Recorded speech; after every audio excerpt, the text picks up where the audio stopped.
Morning बच्चों। आप लोग इस समय अपने अपने घरों में स्वस्थ रहकर अपनी पढ़ाई कर रहे होंगे, ऐसा मुझे उम्मीद है और पूरा विश्वास भी है। बच्चों, बहुत दुख के साथ कहना पड़ रहा है कि आज हम लोगों के बीच हम लोगों के पीटी टीचर आज नहीं रहे। ये बड़े ही दुख की बात है और इस दुख के घड़ी में हम लोगों को बहुत धैर्यपूर्वक रहकर उनकी आत्मा की शांति के लिए ईश्वर से प्रार्थना करना है। तो आप लोग बच्चे अपने अपने घरों में 2 मिनट मौन रहकर उनकी आत्मा की शांति के लिए भगवान से प्रार्थना करेंगे। आज कुछ ही दिनों में 1-2 दिन के बाद 15 अगस्त आने वाला है और उस दिन हम लोग उनको कभी भी भूल नहीं पाएंगे। कितने तरह का प्रोग्राम वो हम लोगों के विद्यालय में करवाते थे और हम लोगों का मनोरंजन होता था। इससे बहुत ही अच्छे व्यक्ति थे और उनका अच्छा व्यवहार ही आज हम लोगों को बरबस उनकी याद को भुलाने से रोक नहीं पा रहा है। उनको हम लोग कभी भूल नहीं पाएंगे। उनके अच्छे कार्य हम लोगों को सदा याद रहेंगे। तो बच्चों, आप लोग उनके प्रति अपनी संवेदना व्यक्त करने के लिए आप लोग 2 मिनट का मौन अपने अपने घर में करके ईश्वर से प्रार्थना करेंगे कि भगवान उनकी आत्मा को शांति दे। ठीक है बच्चों, अब आगे हम लोग अपनी पढ़ाई की ओर चलते हैं। तो आज मैं आप लोगों को हिंदी व्याकरण पढ़ाऊंगी। हिंदी व्याकरण में इसके पूर्व मैं आप लोगों को वर्ण विचार पढ़ाई थी कि वर्ण किसे कहते हैं, वर्ण के कितने भेद हैं और उन दोनों भेद के बारे में बताई थी। लेकिन आज मैं आप लोगों को जो पढ़ाने जा रही हूँ वो है पाठ 3 शब्द विचार। आज मैं आप लोगों को पढ़ाऊंगी शब्द के बारे में कि शब्द किसे कहते हैं। इसे भी मैं पूर्व में पढ़ा चुकी हूँ, आज मैं इसका फिर से पुनरावृत्ति कर रही हूँ। तो आप लोग ध्यानपूर्वक हमारी बात को सुने और समझने का प्रयास करें। बहुत सारे बच्चे अभी भी ऑनलाइन क्लास से नहीं जुड़े हैं। जैसा कि मैं कल आप लोगों से जब कॉल करके बात की तो बहुत से गार्जियन के अलग अलग विचार आए। आप लोगों का कहना है कि हम लोगों को पढ़ाई सही ढंग से नहीं हो रही है। तो बच्चों, इसके लिए आपको सहयोग करना है ना। आप खुद पढ़ाई पर ध्यान देंगे तभी तो। पढ़ाई तो आपकी हो रही है लेकिन आप पढ़ाई पर ध्यान नहीं देते हैं। पढ़ाई पर आप लोग ध्यान दें और अपने घर में अच्छी तरह पढ़ाई करें, क्योंकि जब तक आप खुद से अपनी पढ़ाई नहीं करेंगे तब तक कोई भी उपाय नहीं है आपको ज्ञान प्राप्ति का। आपको जहाँ तक जो बात समझ में नहीं आता है तो आप हम लोगों को कॉल करके पूछ सकते हैं व्हाट्सएप के माध्यम से कि मैम मैं ये नहीं समझ पाया, नहीं समझ पाई। तो हम लोग हमेशा प्रयत्न करते हैं आपको उस बात को समझाने का। ये पढ़ाई आखिर किस लिए हो रही है? आप ही लोग के लिए। और आपके समझ में नहीं आएगा तो फिर तो ये बेकार है। तो समझना आपको है और नहीं समझ में आता है तो हम लोग फिर से उस बात को आपको समझाएंगे। इसलिए आप लोग इस बात को गलत अर्थ में ना लें और अच्छी तरह अपनी पढ़ाई को ध्यान से करें, तभी आपको कोई बात समझ में आएगी। अगर आप ध्यान नहीं देंगे तो आपको समझ में कुछ नहीं आएगा। ठीक है, तो अब मैं समझती हूँ कि अब आप लोग अपनी पढ़ाई को ध्यान से करेंगे और जो बच्चे अभी तक नहीं जुड़ पाए हैं वो जुड़ जाएं अब इस क्लास से। और अपनी अपनी बहुत बच्चे कल बताए कि अभी तक मैं अपनी किताब नहीं खरीद पाया हूँ। तो सवाल है कि जब आपके पास किताब नहीं होगा तो फिर आपकी पढ़ाई कैसे होगी। तो यथाशीघ्र अब आप लोग अपनी किताब, जो बच्चे नहीं खरीदे हैं वो अपनी किताब खरीद लें। मैं पढ़ा रही हूँ शब्द विचार। तो शब्द किसे कहते हैं? दो या दो से अधिक वर्णों के सार्थक मेल को हम शब्द कहते हैं। जब दो या दो से अधिक वर्ण आपस में मिलते हैं तो उनके सार्थक मेल को हम शब्द कहते हैं। सार्थक यानी जिसका अर्थ समझ में आए, और जिसका अर्थ समझ में नहीं आएगा तो वो सार्थक नहीं होगा, वो निरर्थक हो जाएगा। तो सार्थक शब्द दो या दो से अधिक वर्णों के मिलने से जब सार्थक शब्द बनता है तो वही असली शब्द होता है।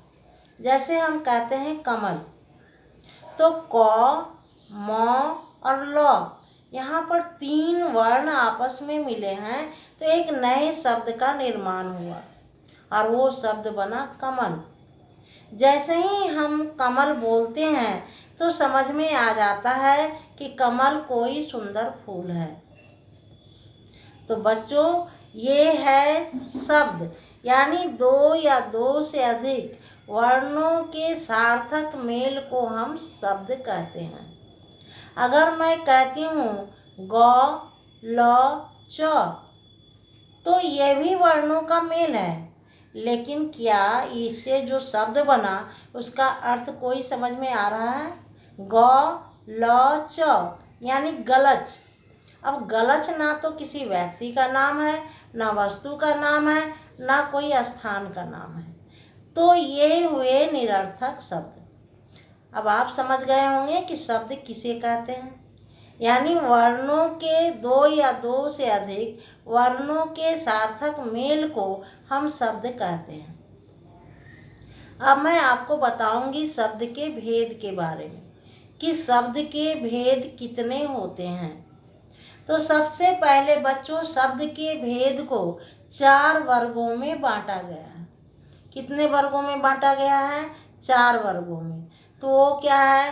पहला है उत्पत्ति के आधार पर, दूसरा है अर्थ के आधार पर, तीसरा है प्रयोग के आधार पर, और चौथा है बनावट या रचना के आधार पर। तो मैं बारी बारी से आपको बताऊंगी इन चारों वर्गीकरण के आधार पर शब्द के भेद के बारे में। इन 4 वर्गीकरण के जो 4 वर्गों में बांटा गया है, इन 4 वर्गों के भी अलग अलग भेद हैं। जैसे पहला मैं बताई उत्पत्ति के आधार पर, तो उत्पत्ति के आधार पर शब्द के 4 भेद बताए गए हैं। पहले तो था 4 वर्गीकरण, जिसमें पहला है उत्पत्ति के आधार पर। अब मैं बता रही हूँ आपको उत्पत्ति के आधार पर शब्द के 4 भेद होते हैं। अब वो 4 भेद क्या क्या हैं तो आप ध्यान से सुने। पहला है तत्सम, तत्सम शब्द, दूसरा है तद्भव शब्द, तीसरा है देशज शब्द, और चौथा है विदेशी शब्द। तत्सम मैं पहले भी बताई हूँ और आज फिर बता रही हूँ कि तत्सम का अर्थ ही होता है संस्कृत। आप अच्छी तरह दिमाग में बैठा लें कि तत्सम शब्द का अर्थ होता है संस्कृत, यानी वैसा शब्द जो संस्कृत के शब्द होते हैं और जिनका हम लोग हिंदी में प्रयोग करते हैं। संस्कृत के शब्द को जो हिंदी में हम लोग प्रयोग करते हैं वो तत्सम शब्द कहलाते हैं। जैसे कहेंगे पुष्प, यह पुष्प बड़ा सुंदर है, तो यहाँ पुष्प जो है यह तत्सम शब्द है। ग्राम, ग्राम का अर्थ होता है गांव। जिस प्रकार की कहेंगे कपोत, कपोत का अर्थ होता है कबूतर, तो कपोत शब्द संस्कृत का है। अग्नि, अग्नि का अर्थ होता है आग, अग्नि संस्कृत का शब्द है। तो ये सारे शब्द जो संस्कृत के हैं और जब उसका हम हिंदी में प्रयोग करते हैं तो वो तत्सम शब्द कहलाते हैं। दूसरा है तद्भव शब्द। तद्भव शब्द संस्कृत शब्द को जब हम हिंदी में परिवर्तित कर उसका वाक्य में प्रयोग करते हैं तो वो शब्द तद्भव कहलाते हैं। फिर से सुने हमारी बात को, संस्कृत के शब्द को जब हिंदी में परिवर्तित करके उसका प्रयोग करते हैं तो वे तद्भव शब्द कहलाते हैं। जैसे अभी मैं बताई थी कि अग्नि, अग्नि संस्कृत शब्द है जिसे हम लोग तत्सम शब्द कहते हैं। और अग्नि का हिंदी जब हम कहेंगे आग, जंगल में आग लगी है, तो ये आग शब्द हो गया तद्भव। अगर मैं कहती हूँ ग्राम, तो ग्राम ये तत्सम शब्द है, लेकिन कहते हैं कि बहुत से लोग गांव में रहते हैं, तो यहाँ गांव जो है ये तद्भव शब्द है। जैसे कहेंगे पुष्प, ये तत्सम है, लेकिन कहते हैं कि ये गुलाब का फूल है, तो ये तद्भव शब्द हो गया। तो बच्चों, अब आप लोगों को तत्सम और तद्भव अच्छी तरह समझ में आ गया होगा। अब तीसरा है देशज। वैसे शब्द जो हमारे देश के अनेक प्रांतों में एक ही नाम से जाने जाते हैं, तो उसे हम लोग देशज शब्द कहते हैं। जैसे लोटा है, पगड़ी है इत्यादि। और कुछ हैं विदेशी शब्द। बहुत सारे शब्द ऐसे हैं जो विदेशी भाषा से हमारी हिंदी भाषा में आए हैं। जैसे हम लोग बहुत से शब्द का प्रयोग करते हैं, कहते हैं कि आज मेरा स्कूल बंद है, हम लोगों को मार्केट जाना है, आज हम लोगों को टीचर गणित पढ़ाएंगे, या मैं डॉक्टर के पास गया था। तो ये डॉक्टर, टीचर, स्कूल, मार्केट, ये सारे शब्द अंग्रेजी के शब्द हैं जो इंग्लिश से हिंदी में आए हैं। मार्केट का हिंदी बाजार होता है, टीचर यानी शिक्षक, स्कूल यानी विद्यालय, लेकिन हम लोग विद्यालय नहीं कह के स्कूल कहते हैं, शिक्षक नहीं कह के टीचर कहते हैं।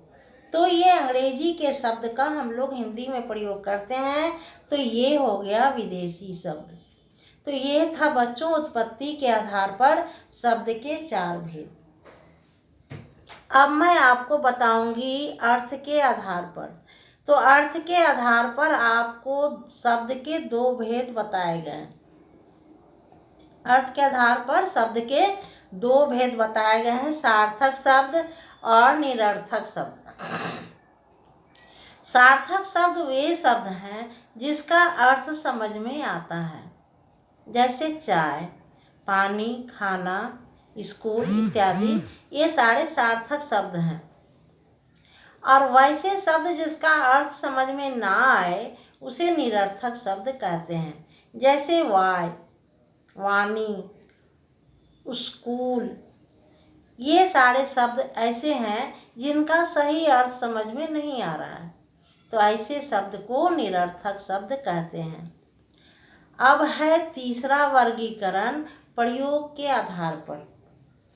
प्रयोग के आधार पर शब्द के 3 भेद बताए गए। प्रयोग के आधार पर शब्द के 2 भेद बताए गए हैं। एक होता है विकारी और दूसरा है अविकारी। प्रयोग के आधार पर शब्द के कितने भेद हैं? 2, एक विकारी और दूसरा अविकारी।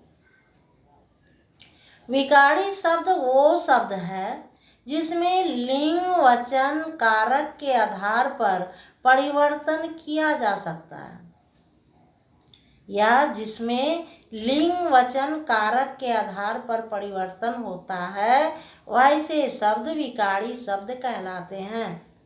इसके अंतर्गत संज्ञा, सर्वनाम, विशेषण और क्रिया आते हैं। और दूसरा है अविकारी शब्द। वैसे शब्द जिसमें लिंग, वचन, कारक के आधार पर कोई परिवर्तन नहीं होता। जिसमें लिंग, वचन, कारक के आधार पर कोई परिवर्तन नहीं होता है, वैसे शब्द को हम लोग अविकारी शब्द कहते हैं। इसके अंतर्गत आते हैं क्रिया विशेषण, संबंध बोधक, समुच्चय बोधक और विस्मयादि बोधक। जैसे कहते हैं धीरे धीरे, तो धीरे धीरे शब्द में लिंग, वचन, कारक के आधार पर कोई परिवर्तन नहीं किया जा सकता है। जैसे किंतु, परंतु, ये सारे शब्द जो हैं इनमें लिंग वचन कारक के आधार पर कोई परिवर्तन नहीं किया जा सकता है, तो ऐसे शब्द अविकारी शब्द कहलाते हैं। और चौथा वर्गीकरण है बनावट या रचना के आधार पर। तो बनावट या रचना के आधार पर शब्द के 3 भेद बताए गए हैं। वो है रूढ़, यौगिक और योग रूढ़। रूढ़ शब्द 2 वर्णों के मेल से बने होते हैं, लेकिन उनका खंड करने पर कोई अर्थ समझ में नहीं आता है। रूढ़ शब्द 2 वर्णों के मेल से बने होते हैं, किंतु इनका खंड करने पर कोई अर्थ समझ में नहीं आता है। जैसे कहेंगे जल। जल 2 वर्ण के मेल से बना है और जल का अर्थ होता है पानी। अगर कहेंगे फल, तो फल भी 2 वर्ण के मेल से बना है, जो समझ में आता है कि वृक्ष में लगने वाला कोई वस्तु जिसे हम लोग खाते हैं तो वो फल है। लेकिन अगर फल का खंड किया जाए तो फ को अलग कर दें और ल को अलग कर दें, तो ना फ का कोई अर्थ समझ में आ रहा है ना ल का। ये था रूढ़ शब्द। अब दूसरा है यौगिक। यौगिक शब्द 2 या 2 से अधिक शब्दों के मेल से बनता है, और जब हम इसका खंड करते हैं तो इसका शाब्दिक अर्थ हमें समझ में आता है। जैसे कहेंगे विद्यालय, यानी विद्या जोड़ आलय। विद्या मतलब ज्ञान और आलय का अर्थ हुआ घर, यानी विद्या का घर। तो यौगिक शब्द हुआ 2 या 2 से अधिक शब्दों के मेल से बने वैसे शब्द जिनका खंड करने पर शाब्दिक अर्थ समझ में आता है। और तीसरा है बच्चों योग रूढ़। योग रूढ़ शब्द भी 2 या 2 से अधिक शब्दों के मेल से बनता है, और ये अपने शाब्दिक अर्थ को छोड़कर किसी विशेष अर्थ को बताता है। जैसे कहेंगे पीताम्बर, तो पीताम्बर शब्द भी 2 शब्दों के मेल से बना है, पीत जोड़ अंबर।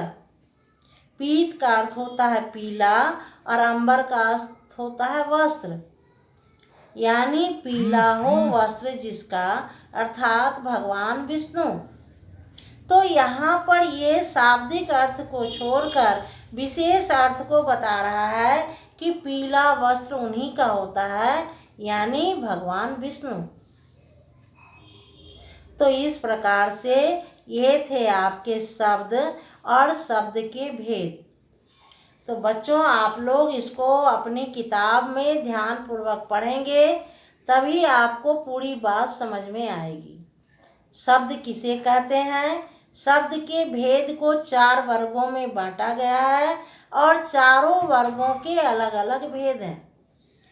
तो मैं आप लोगों को अभी जो बताई आप लोग अच्छी तरह समझ गए होंगे, और ध्यानपूर्वक आप लोग इसको किताब में पढ़ेंगे तभी आपके समझ में आएगी। तो बच्चों आप लोग इसे अच्छी तरह ज़रूर पढ़ेंगे।